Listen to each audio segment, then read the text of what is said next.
Mmoja kati ya wenzetu aliniuliza swali, ni jinsi gani ambavyo unaweza kujilinda na mizinga wa dada, yani ile hali ya kuombwa pesa ambao unakuta huna uwezo nao, au vitu ambavyo unatakiwa ufanye ambavyo wewe huna uwezo nao. Sasa leo nimeamua kutengeneza somo hili ili lisaidie kati ya watu wote ambao wana changamoto ya namna hii, au pia watu ambao wana experience kitu kama hichi. Unajua kiukweli kuna kipindi fulani hali hii waga inachanganya, unakuwa huna uwezo lakini mtu anakuomba kitu ambacho kiko nje ya uwezo wako. Sasa unakosa namna nzuri ya kumjibu na unashindwa namna nzuri ya kutoka kwenye hiyo mitego. Sasa leo nitakufundisha mbinu za kisaikolojia ambazo zinafanya kazi na zitakusaidia wewe usionekane ni mtu ambaye uko tofauti, na usilete ugomvi na huyo mtu na mkaendelea na mahusiano mazuri. Lakini kama hii ndo mara yako ya kwanza kujiunga na channel yetu ya Elikhan Mtz, karibu sana na usisahau kusubscribe.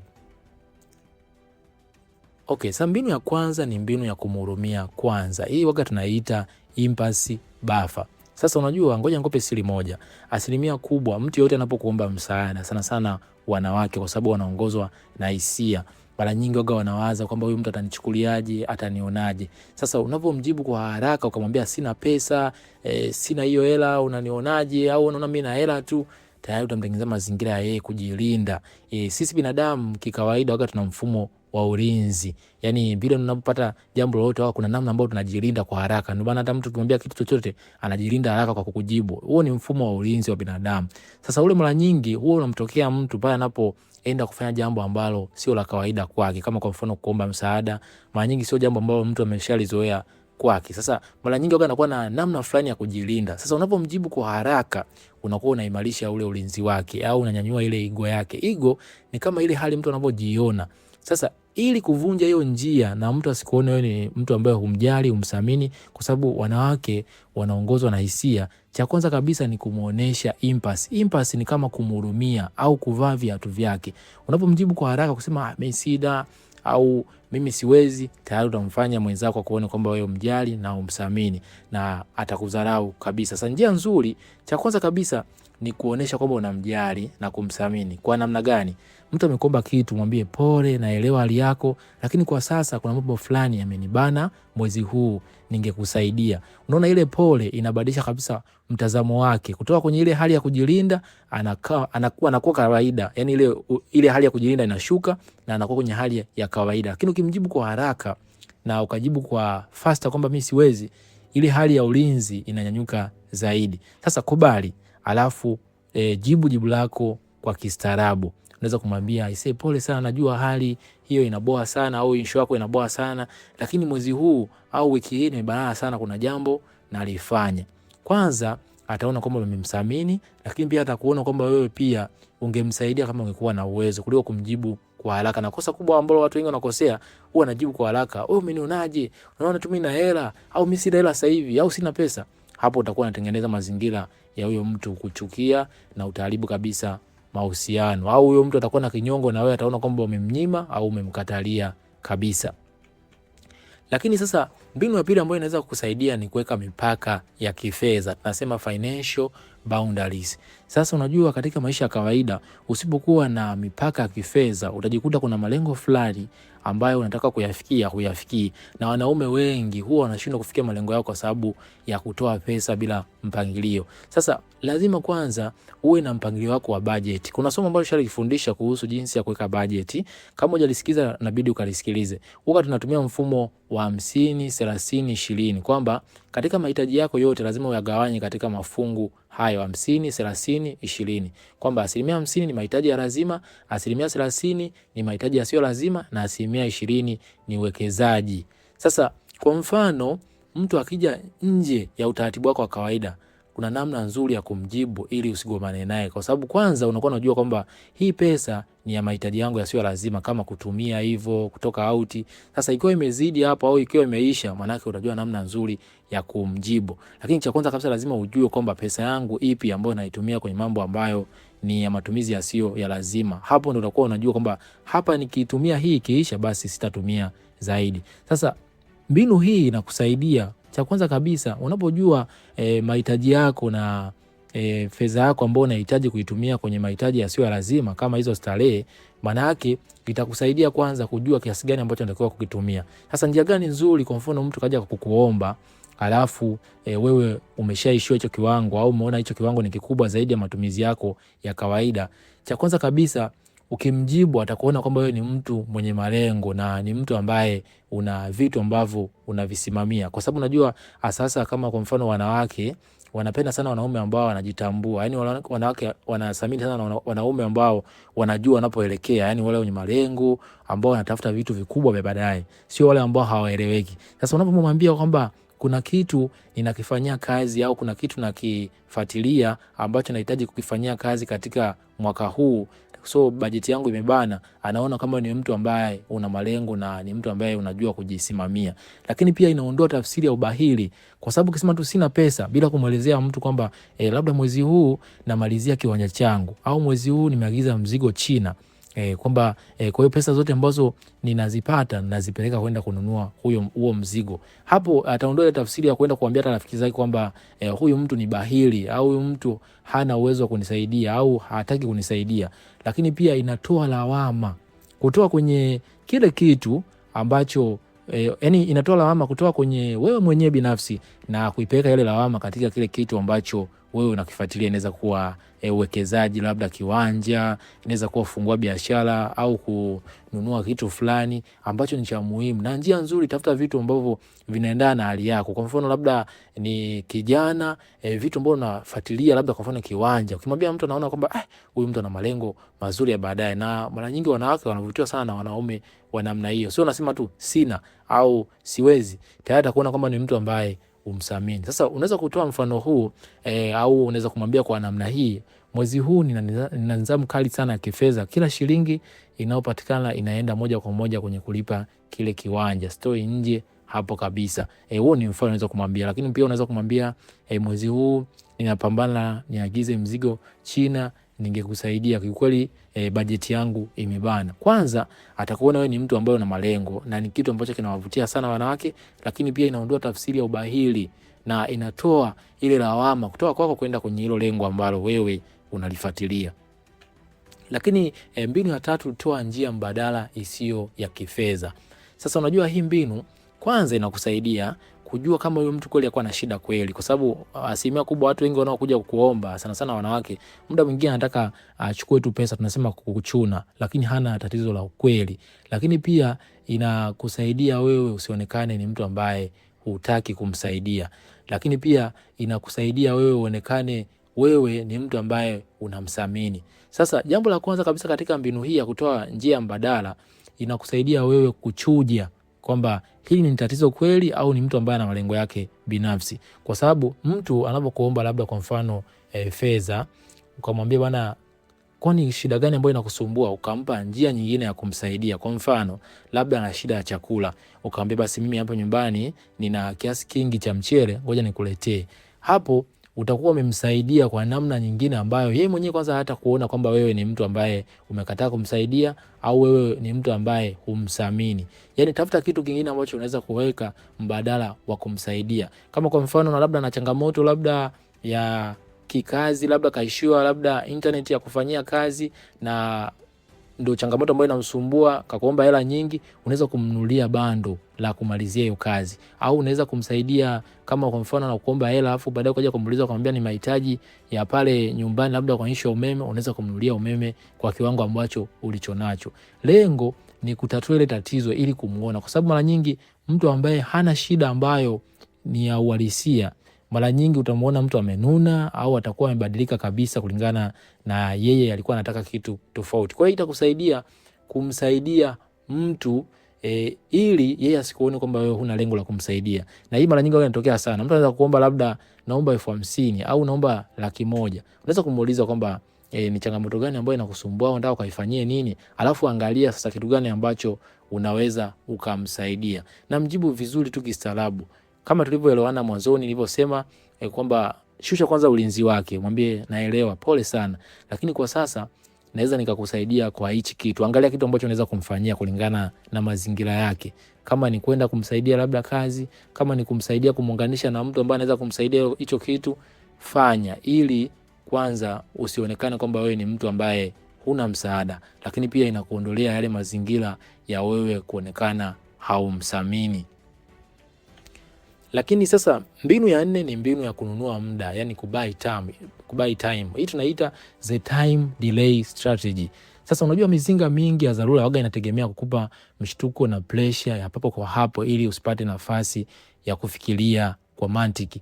Weka muda wa kusubiri, yani tunaita waiting period, ili uweze kupumua na kupanga jibu lako kistaarabu. Asilimia kubwa mara nyingi mizinga mingi inapokuja au unapotaka kuomba kitu, mara nyingi waga inakunyima ule muda wa kufikiria. Na asilimia kubwa unajua pale unapokuwa na pressure au unapokuwa na wasiwasi, kunakuwa na kemikali inazalishwa inaitwa adrenaline. Sasa ile inakufanya ufanye maamuzi kwa haraka zaidi, na mwisho wa siku unajikuta unafanya vitu ambavyo hata muda mwingine ulikuwa hujapanga kuvifanya. Sasa njia nzuri ni kubuy time. Kwanza itakusaidia yule mtu, kwanza kama ana dharura ya haraka anaweza katafuta sehemu nyingine ya kuomba msaada, na hiyo itakupunguzia wewe ule muda wewe wa kupaniki na kufanya vitu ambavyo ulikuwa hujapanga kuvifanya. Lakini pia itakusaidia wewe upata muda wa utulivu na kutoa jibu kistaarabu. Na majibu mengi ambayo yaga yanakosti watu ni ile kujibu kwa kuforce, faster, yani anaomba na yeye anajibu hapo. Unaweza kumwambia samahani, nipo kwenye kikao, ngoja nikitoka nitaangalia balance yangu imekaaje, au naomba unipe muda kidogo, baadaye nitaangalia nikutumie. Kwanza unampa muda wa yeye kusubiria na unampunguzia ile hali ya yeye kuona kwamba umemkatalia au umemnyima, ambayo utamfanya yeye ajisikie vibaya sana. Lakini pia ule muda wa yeye kusubiria, hata baadaye ukija kumwambia majibu tofauti, tayari atakuwa ameshapunguza ile hali ya chuki. Unajua unapomjibu mtu haraka, kwa sababu naye anakuwa kwenye ile peak, amezalisha kemikali nyingi za adrenaline zile ambazo zinamfanya yeye ajilinde na kitu chochote ambacho kinaendelea mbele yake. Sasa unapompa muda, tayari ile hali itakuwa imetulia. Hata kama ukimjibu jibu la kusema kwamba hapana, kwa sasa nimekwama au imebananika hiyo hali, siwezi tena kukusaidia, kwanza hata panic na kujisikia vibaya kama ukimjibu hapo kwa hapo, kwa sababu tayari na nani atakuwa kwenye ile hali ya msisimko wa hali ya juu wa kuwaza huyu mtu atanipa kweli au atanifikiriaje. Sasa huo muda wa kubuy time utakusaidia wewe kupunguza hivyo vitu. Na hata kama ukimjibu tayari atakuwa hawezi kukasirika sana. Kwanza ule muda ambao unamwambia kwamba subiri, atakuwa ametafuta na watu wengine kumsaidia. Unakuta labda wameshamsaidia, na unavomrudia wewe jitahidi umrudie kistaarabu. Sio unarudi sasa unaanza kumjibu kwa majibu ambayo yanakuwa ni dry. Mrudie kistaarabu na mwambie kwamba kikweli nimeangalia, lakini nimekwama sana kwa sababu nimeona kuna mambo ambayo yameingiliana kwenye akaunti yangu. Nimeona salio halitaweza kusaidia hii issue yako. Hapo utaonekana kwamba ni mtu ambaye umesamini, lakini pia hawezi kushambulia kwa sababu umempa muda wa kuangalia na kufuatilia, kuliko yule mtu ambaye mjibu hapo kwamba siwezi au sina. Hiyo itaharibu kabisa mahusiano na huyo mtu, na ataona kwamba humsamini. Lakini pia mbinu ya 5 ambayo inaweza kukusaidia ni mbinu ya mimi pia natafuta. Yani kwa lugha rahisi ni kumuonesha kwamba na nyinyi mpo katika hali moja, yani na wewe pia unapitia changamoto hiyo. Kiukweli humwezi kumuomba mtu ambaye ana shida wakati naye ana shida. Na zamani kwa na mchezo watu wanatumia sana, lakini walikuwa wanatumia vibaya. Yani mtu unakuta ukimuomba mtu kitu anakuambia na mimi nataka nikupigie nikuombe hivyo. Japo sasa ule ndio kwa makini, kwa sababu ukiutumia vibaya mtu anaweza kuona kama unamfanyia makusudi na una uwezo huo. Sasa njia nzuri, kwa mfano akikupigia simu au akakutumia meseji, mjibu kwanza kwa kistaarabu na show empathy. Kitu cha kwanza kabisa, onesha kumhurumia. Pole, naelewa hali yako, lakini kwa sasa pia na mimi napitia changamoto kama hii, nahangaika sana kupata pesa ya kulipia kodi. Kwa hiyo ataona kwamba kama wewe unahangaikia pesa ya kulipia kodi au unahangaikia pesa labda ya kulipia leseni ya biashara au ya kufanyia kitu fulani, hawezi kuendelea kukusumbua. Lakini sasa kwa makini, huwezi kumwambia mtu hivyo alafu baadaye ukaanza kujiweka status huko kwenye hoteli kubwa za kifahari, unakula vitu vya gharama. Ataona kwamba umemnyima na umemuona kwamba wewe ni mtu ambaye humsamini. Sasa kwa makini unapomjibu, jitahidi majibu yako yaendane na uhalisia wa maisha yako. Lakini pia hii mbinu inakusaidia kukuonyesha kwamba mpo katika hali moja na mnaendana, kwamba ni ngumu mtu kwenda kumuomba mtu unga ambaye anajua kabisa kwamba huyu mtu pia na yeye unga amebakiza wa kusongea ugali sasa hivi. Kwa hiyo itakusaidia kumpunguza na yeye makali ya kuendelea kuona kwamba labda wewe msamini, humjali, na baadaye atakuona kwamba na wewe pia huna, na ungekuwa nayo ungemsaidia. Issue kubwa hapa ni kumjibu kistaarabu. Elewa kwanza hali yake, msamini, alafu mjibu kistaarabu kulingana na uhitaji wako. Yani unaweza kumwambia mimi mwenyewe pia kuna jambo ambalo nalifuatia sasa hivi linanihitaji pesa nyingi na kwa sasa sina, ila naamini mambo yatakuwa sawa baadaye. Hapo utaona kwamba ni mtu ambaye umemsamini na ungekuwa na uwezo ungemsaidia. Sasa tutaangalia jinsi gani kwamba unapomjibu mtu vibaya lakini pia na kujibu kwa kisaikolojia kunaweza kuwa na tofauti kubwa sana, na hii itakusaidia kwa watu wengi ambao wameshazoea majibu mabaya. Wanajikutaga mara nyingi wanaharibu mahusiano, lakini ukijibu kisaikolojia utajenga mahusiano mazuri. Sasa kuna wale watu ambao akiombwa kitu anapotea, anakausha kabisa, anapotea. Hii inamfanya mtu ajisikie amedharauliwa sana na inajenga chuki ya kudumu chini kwa chini. Anaweza asikwambie lakini anakuwa amekuchukia, yani anaona kwamba wewe mtu msamini. Lakini kujibu kwa kuchelewa kistaarabu unamfanya aone umezisoma SMS zako lakini ulikuwa busy na unatoa jibu lenye adabu na la kistaarabu, yani lenye uadilifu. Unaweza kumwambia maana pole sana kwa hali yako unayopitia, naelewa na ningekuwa na uwezo ningekusaidia, sema mwezi huu nimebaanika kuna mambo fulani yameingiliana. Kwanza anaona kwamba umemsamini kuliko kumwambia sina pesa au kapotea kabisa ukamghosti ukawa upatikani hujibu message zake. Hapo huyo mtu atakuona kwamba wewe msamini. Lakini pia ukimjibu kwa uzihaka, yani ukamjibu kwa kumkatili kwamba unaniona mimi ni benki au kila siku una shida tu, hii inaharibu kabisa utu wake na kuleta ugomvi mkubwa. Lakini ukimwambia pole sana Mwaya, naelewa kabisa, inalinda heshima yake ya kijamii huku ukiweka mipaka yako imara. Pale unapomwambia sasa naelewa, pole sana, lakini kwa sasa mimi mwenyewe nimekwama na ningekuwa na uwezo ningekusaidia, sema kuna hali fulani na mimi pia imenibana. Lakini pia acha kutoa maelezo mengi na porojo nyingi. Unapokuwa unaongea sana, kwanza inakutengeneza mazingira uonekane kwamba wewe ni muongo, lakini pia unaweza kujisahau ukaongea vitu ambavyo havitakiwi. Kwa hiyo usitoe maelezo mengi ambayo hayana msingi. Hayo itakukosti. Lakini pia ukiwa unatoa sababu, jitahidi ujilinde kwenye mitandao ya kijamii, usionekane kwamba ni mtu mwenye hali nzuri wakati umemwambia mtu una hali mbaya. Toa maelezo mafupi, mwelezee mtu vizuri tu kistaarabu kwamba kwa sasa nimebaanika, natumia yale mambo ambayo ni ya muhimu. Kama ni kijana, mambo ya viwanja, biashara, ni vitu vya muhimu ambavyo mtu anaweza kuona kwamba wewe unasimamia vitu vya msingi. Lakini ukimaliza hapo, usio na maelezo marefu zaidi au kujionyesha mitandaoni kama una maisha mazuri. Huyo mtu ataona kama unamchezea akili na umeamua kumkatili na umemnyima hicho kiasi cha fedha au msaada. Sasa kanuni za msingi kabisa za kuzingatia. Jambo la kwanza kabisa ni kuwa na msimamo, lakini uwe mstaarabu. Unaposema hapana, usiendelee kutikisika kwanza kusema sasa labda ngoja nifikirie hivi na hivi.